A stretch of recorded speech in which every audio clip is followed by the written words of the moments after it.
Ô, Bruno, como é que surgiu a ideia desse estudo que traz resultados realmente importantes para a gente discutir?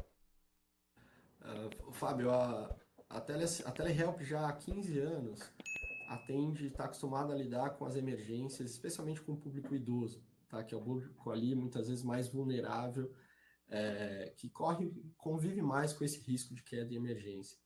E há muito tempo a gente é procurado, né, para saber um pouco mais, entender um pouco melhor o que isso acontece. É curioso porque a teleassistência é um serviço amplamente difundido no mundo inteiro, mas que no Brasil ainda é muito desconhecido, né? Então não existem ainda muitas fontes, não existem muitos estudos voltados ao público idoso e ao tema de quedas, que é um tema muito sensível, muito importante.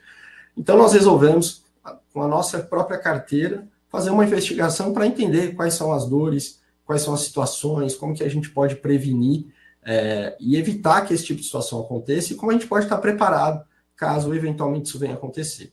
E essa pesquisa, ela revela casos muito interessantes, né, João?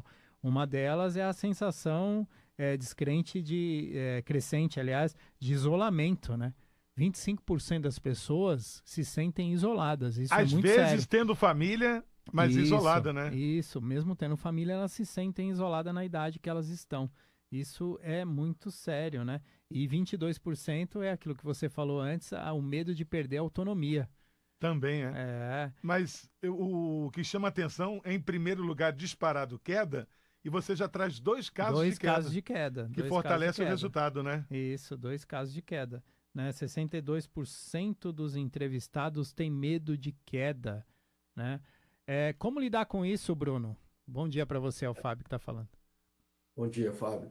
As quedas são muito mais comuns do que a gente acha, tá? A estatística oficial do Ministério da Saúde diz que um a cada três idosos cai pelo menos uma vez por ano, tá? E para nós, que talvez somos um pouquinho mais jovens, as quedas não parecem tão preocupantes, porque muitas vezes a gente consegue levantar, retomar a nossa atividade, né? Mas dependendo da condição de saúde e por um próprio processo natural do envelhecimento, essa queda pode ter consequências mais sérias, né? Ela pode resultar numa fratura, num período mais longo de internação, hospitalização e numa perda mais definitiva da autonomia.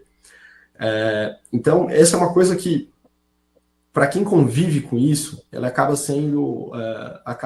travando a pessoa, né? Aos poucos, essa pessoa deixa de fazer aquilo que ela gosta, deixa de seguir com a sua vida, seja mais ou menos ativa, né? Seja ela como for, pelo medo de que alguma coisa possa acontecer, e fica refém disso, né? Então, as quedas, elas aparecem como a principal.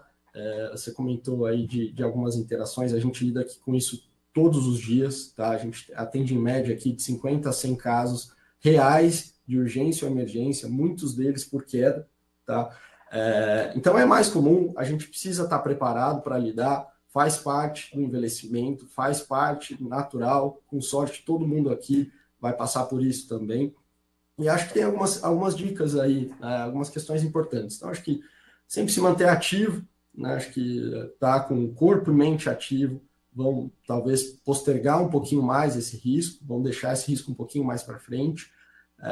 Existem algumas adaptações na casa que também ajudam. 70% das quedas acontecem dentro de casa, né? Então, atenção especial ali no tapete, com fiação, com a disposição dos móveis, atenção especial no O banheiro. piso do banheiro, né, Bruno?